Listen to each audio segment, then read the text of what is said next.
Well, hey there, welcome back to our study.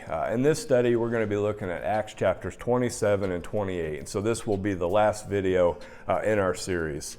Now, Paul, as we looked at in our last study, when we looked at chapters 25 and 26, he appealed his case to Caesar. And the reason that he did this is Festus had asked if he wanted to go back to Jerusalem for a trial.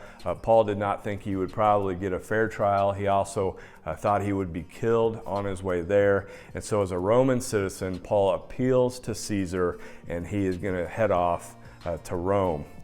Now, as we're going to see, this is not a smooth trip. There's lots of ups and downs in this as they travel along on the boat and experience some bad weather. But God, in His providence and in His sovereignty, gets Paul to the exact place He wants him, to the city of Rome. Now, the best time to sail in the Mediterranean is the spring and summer. But in verse 9 of chapter 27, Luke makes mention of the Day of Atonement.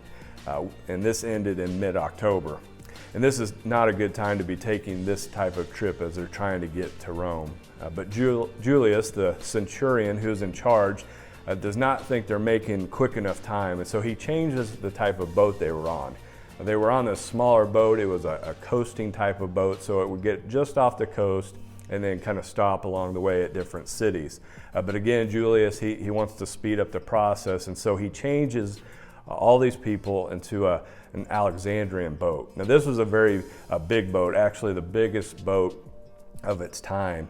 And so this particular boat that Paul gets on is carrying 276 people along with supplies. So again, it's a very big vessel. And as they're sailing, they're having all these difficulties, and they end up running into this hurricane force wind. And so they're doing everything they can not to sink and so that they don't die. And we read this in verse 20. Remember, this is Luke, and he's accompanying Paul on this trip. And he says in verse 20, "When neither sun nor stars appeared for many days and the storm continued raging, we finally gave up all hope of being saved." But then Paul, he speaks up. Look at verse 21. "After they had gone a long time without food, Paul stood up before them and said, 'Men, you should have taken my advice and not sailed from Crete. Then you would have spared yourself this damage and loss.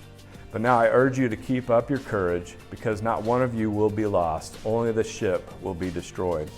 Last night an angel of God, to whom I belong and whom I serve, stood beside me," verse 24, "and said, 'Do not be afraid, Paul. You must stand trial before Caesar, and God has graciously given you the lives of all who sail with you.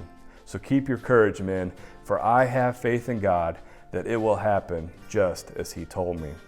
And so we see Paul trusting in God's sovereignty. God is going to fulfill His promise of getting Paul to Rome to face Caesar. And so Paul is saying that not only am I going to live, but everybody with me.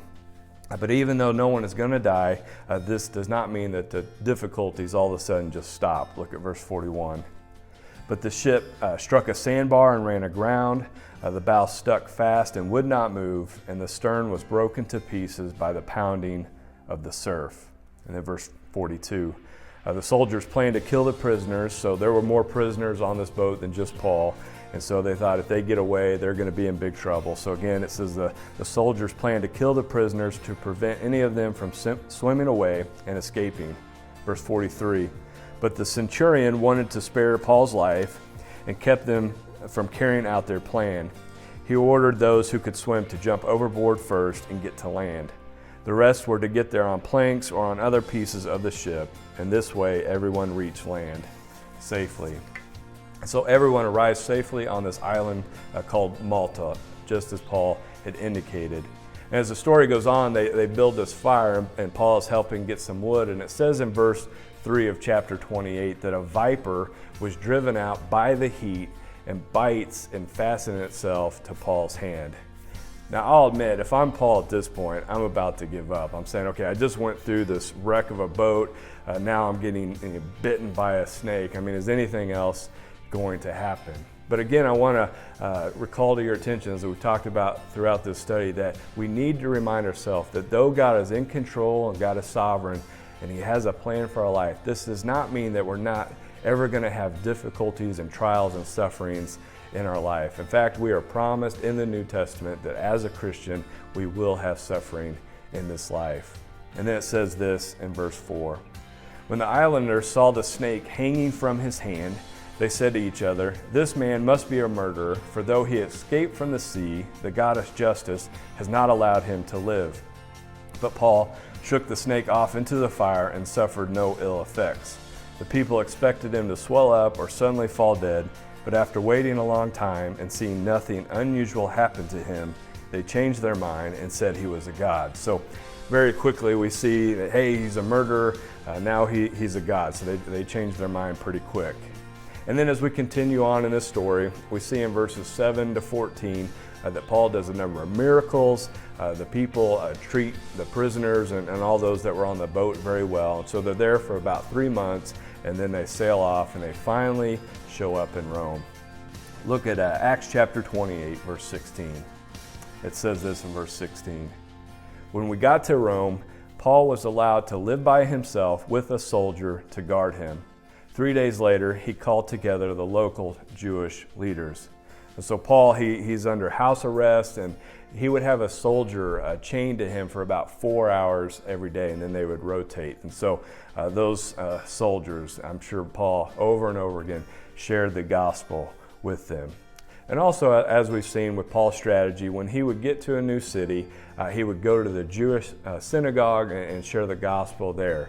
Well, because he's under house arrest, he cannot go to the synagogue. So instead, he calls the Jewish leaders to come to him.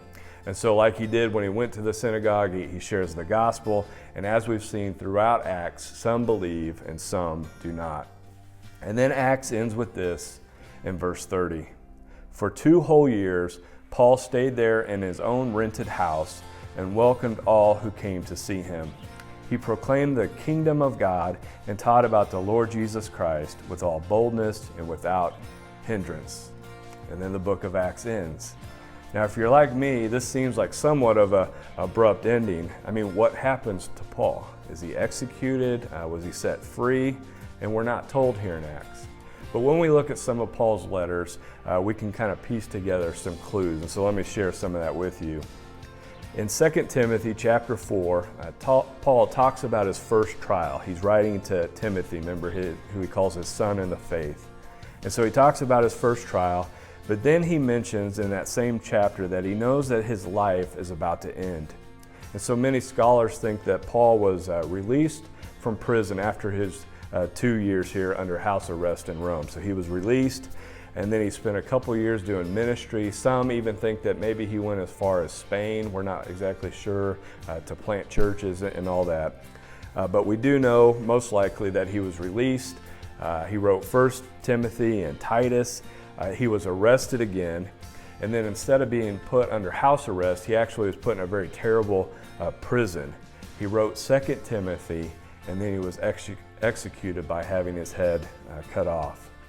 But I think one of the reasons that Luke ends Acts in this way is, again, going back to the key verse of the book of Acts found in chapter 1, verse 8, where the gospel was to go to Jerusalem, Judea, Samaria, and then to the ends of the earth. And so, as we've seen throughout Acts, this has actually taken place. We saw the gospel first start in Jerusalem, and then it spread further in Judea. Then it went to Samaria, and then it kept expanding to the ends of the earth. And so Rome is the most important city in the ancient world. And so we're seeing the spread of the gospel, the spread of Christianity continue, which is fulfilling the promise that Jesus made in Acts chapter 1, verse 8. But the spread of the gospel is not yet complete. There are many today that still need to hear about Jesus Christ. They still need to put their trust, their faith in Jesus Christ. And so as we end this study with the book of Acts, I want to end with just one question. And it's the same question that we looked at when we first began this study all the way back in chapter 1. And the question is this: how does Acts 1:8 change the way you look at your own life, purposes, and priorities? You and I are evidence of the promise of Acts 1:8. We are the ends of the earth. As we've seen, again, in the book of Acts, the gospel started in Jerusalem and continued to spread. It started in Jerusalem, and then it moved as a home base to the church in Antioch, and then it moved, as we see in the end of Acts, to Rome, and it continues to spread. And you and I, we may not have the same calling that we saw as we looked in more detail with the Apostle Peter and with the Apostle Paul. But one of the things that we've seen throughout Acts is that ordinary men and women were vital to the spread of the gospel. And so that's one of the reasons I'm encouraged when I read this book, that you and I can take part in this mission. That as we're living our lives, sometimes it seems very mundane and ordinary, but the same thing applied to those people. And as they went about with their families, as they went about in their jobs, they took the opportunity to share the gospel, to establish churches, and you and I can do the same today. And actually, you and I are called to do the same today. So I hope you've enjoyed the study in Acts. I know I have. It's been a great blessing for me. And I hope that the Lord blesses you as you continue to seek Him out more and more and learn from the Bible and grow in your knowledge of Him. And as we conclude, I want to end with this. Acts chapter 1 indicates that King Jesus has ascended and He rules today. And I want you to take hope in that. I want you to have courage in that when sometimes it's hard to live out your faith. And I also want to encourage you to be a witness in your Jerusalem, so your surrounding context, and then help spread the gospel to the ends of the earth as we seek to make disciples and give God glory.